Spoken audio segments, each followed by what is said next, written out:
Hello my dear students, कैसे हैं आप सब लोग। और ऐसी मैं आशा करता हूँ कि बहुत ही बढ़िया बेहतरीन पढ़ाई आपकी चल रही होगी। तो आज है डे 27 वो कैप के डेली डोज में आपका फिर से स्वागत। जैसा आप जानते हो, हम सारे वर्ड्स हमने जो रखे हुए हैं ये सब एग्ज़ाम ओरिएंटेड हैं जिसमें हम CHSL, CGL, MPSI, जेल प्रहरी से रिलेटेड वोकैबलरी पढ़ रहे हैं। और आपको पता भी है कि एग्ज़ाम में इन सभी वर्ड्स का वेटेज बहुत है। ये सारे वर्ड्स उसी से रिलेटेड हैं, मिस मत करिएगा। पूरा वीडियो ज़रूर देखिए और रेगुलर वीडियो देखिए। मैं रोज़ सुबह 9 बजे वीडियो अपलोड कर देता हूँ। ठीक है, तो चलिए स्टार्ट करेंगे हम आज की वर्ड्स। पहला वर्ड लिखा हुआ है डेफिशिएंट।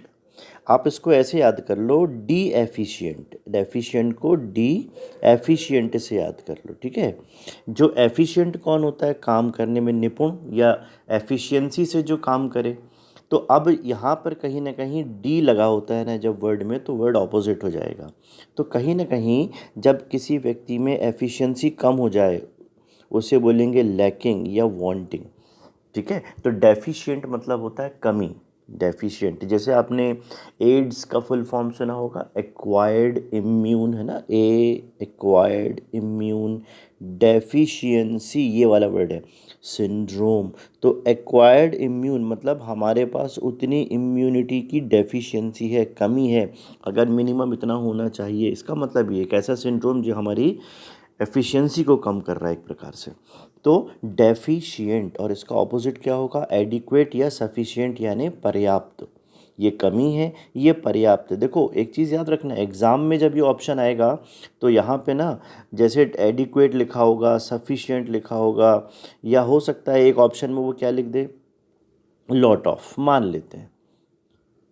तो यहाँ कमी है तो यहाँ ज़्यादा हो गया, या ऑप्शन लॉट ऑफ के बहुत सारे हो सकते हैं, एम्पल हो सकता है। ठीक है, तो ऐसा नहीं कि कमी है तो ये ज़्यादा होगा, ये ऑपोजिट इसका सही आंसर नहीं है।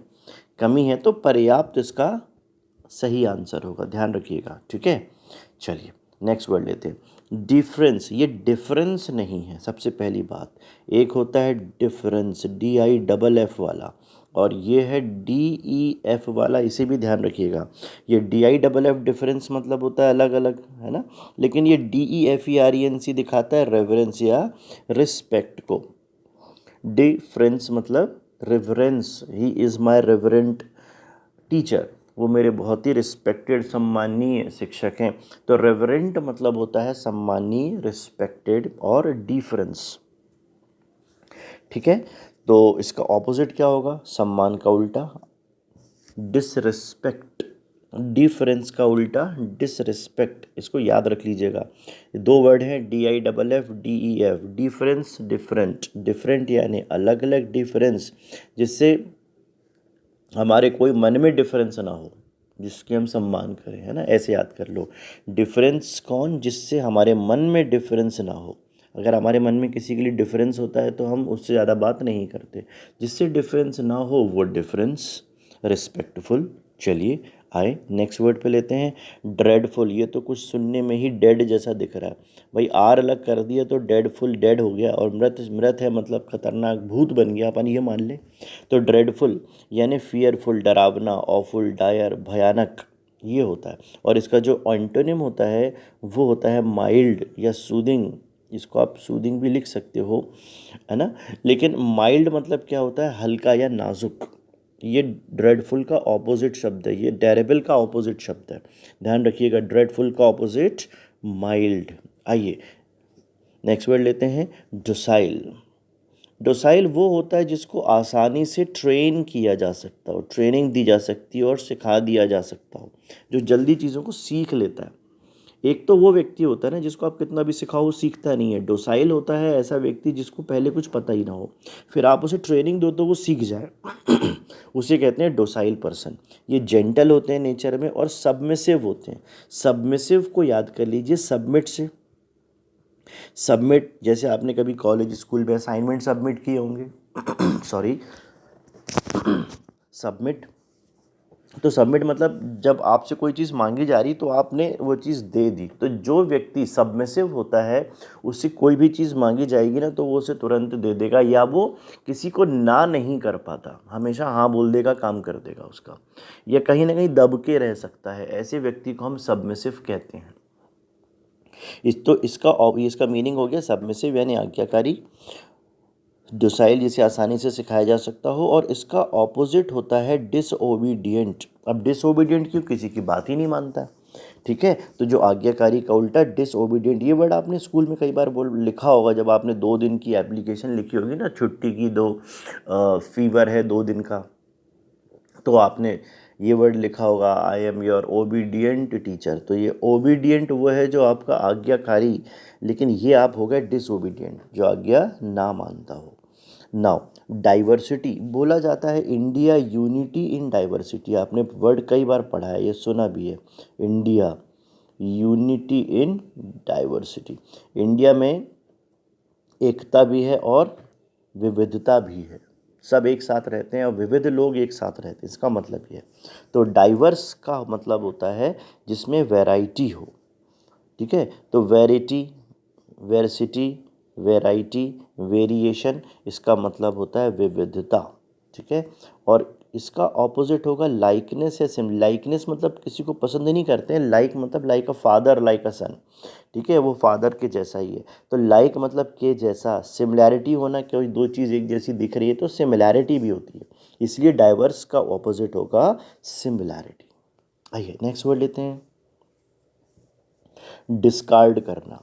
आपने ये वर्ड ज़रूर, जब भी फेसबुक पे आपने कोई पोस्ट डाली और वो कुछ उसमें कुछ गलत हो गया हो, या कई बार वो आप कुछ बटन दबाते हैं तो वो कहता है डिस्कार्ड द पोस्ट। डिस्कार्ड मतलब कि आप इस पोस्ट को अस्वीकार या रिजेक्ट करना चाहते हैं, उसको हटाना चाहते हैं, उसकी जगह पे कुछ नई चीज़ लिखना चाहते हैं, तो डिस्कार्ड वर्ड आता है कई बार। तो डिस्कार्ड कर देना मतलब एक ऐसी कार्ड जिसको हम निकाल के हटा देना है, इसका मतलब याद कर लो। तो मीनिंग क्या होगा, रिजेक्ट करना, छोड़ देना, एबेंडन, एलिमिनेट कर देना, ख़त्म कर देना। आपने ये सब प्रोग्राम्स आते हैं डांस वगैरह के, म्यूज़िक के, उसमें बोलते हैं एलिमिनेशन राउंड। मतलब ये होता है कि अब अगर इसके बाद इनका परफॉर्मेंस अच्छा नहीं रहा तो इस बार इनको यहाँ से हटा दिया जाएगा, तो एलिमिनेट कर दिया जाएगा। ये सारे वर्ड एक किस सिनोनिम हैं। अस्वीकार करना इसका मीनिंग है, और ऑपोजिट देखिए एक्वायर और कीप यानी प्राप्त करना। अस्वीकार किया तो यहाँ स्वीकार कर लिया, प्राप्त कर लिया, तो एक्वायर मतलब प्राप्त कर लेना या स्वीकार करना। आइए नेक्स्ट वर्ड लेते हैं, डिज़ास्टर मैनेजमेंट के बारे में तो आपने सुना होगा। ठीक है ना, आपदा प्रबंधन। तो डिज़ास्टर का मतलब ये होता है आपदा, आपत्ति। जैसे ये जितने भी, जैसे नेचुरल डिज़ास्टर है ना, जैसे भूकंप आना, लैंडस्लाइड होना, ये सारी चीज़ें किस में आती हैं, डिज़ास्टर में आती हैं। डिज़ास्टर का मतलब होता है विपदा, आपत्ति। ठीक है, और इसका ऑपोजिट क्या होता है, मिसफॉर्च्यून यानी दुर्भाग्य, कैलामिटी, ये भी नेचुरल कैलामिटीज़ यूज़ करते हैं, नेचुरल डिज़ास्टर की जगह हम नेचुरल कैलामिटी भी यूज़ करते हैं। कैटास्ट्रॉफी, जब बहुत ज़्यादा प्रलय वाली बात आए ना, बहुत ज़्यादा विध्वंस वाली बात आए, तो कैटास्ट्रॉफिक भी होता है, एक ही वर्ड है, इसी के सिनोनिम है। जबकि इसका ऑपोजिट क्या होता है, ब्लेसिंग्स यानी आशीर्वाद, किसी का बुरा ना हो, अच्छा ही अच्छा हो, हम ब्लेसिंग्स देते हैं ना, आशीर्वाद देते हैं लोगों को। आइए नेक्स्ट वर्ड लेते हैं, डिमिनिश। डिमिनिश का मतलब होता है जब कोई चीज़ धीरे धीरे धीरे धीरे धीरे धीरे कम होते जा रही है तो डिमिनिश हो रही है। जैसे अभी कुछ दिन पहले आपने सुना होगा, ताजमहल के लिए रिपोर्ट आई थी, ताजमहल का जो संगमरमर की जो चमक है वो डिमिनिश हो रही है। डिमिनिश हो रही मतलब उसकी चमक कम हो रही है। या अभी कोरोना की वजह से बहुत सारे जो उद्योग हैं उनकी भी जो ग्रोथ है वो डिमिनिश हो गई है एक प्रकार से। तो लेसन यानी कम करना, रिड्यूस, वेव ऑफ, वेव करना भी हटा देना होता है, इन सब का मतलब होता है कम करना। और इसका ऑपोजिट देखिए, इंक्रीज़ यानी बढ़ाना, फ्लेयर अप यानी भी बढ़ाना। कोई चीज़ तेज़ी से बढ़ जाएगी तो फ्लेयर अप होगी, आगे की लपट को भी हम फ्लेयर कहते हैं। ठीक है, और इंक्रीज़ यानी चीज़ों का तेज़ी से बढ़ना। आइए नेक्स्ट वर्ड लेते हैं, ये भी डिज़ास्टर से ही मिलता जुलता शब्द है, डिवास्टेटेड। तो डिवास्टेटेड का मतलब होता है ये पूरी तरह, डिज़ास्टर आने के बाद हर चीज़ डिवास्टेटेड हो जाएगी, निस्तो नाबूद हो जाएगी, नष्ट कर दी जाएगी या नष्ट हो जाएगी। तो डिवास्टेशन का मतलब ही होता है, जैसे युद्ध में जो डिवास्टेशन हुआ, डिवास्टेशन मतलब जैसे डिस्ट्रॉय हुआ, आपने वर्ड कई बार सुना है डिस्ट्रॉय, इसी का सिनोनिम है डिवास्टेटेड।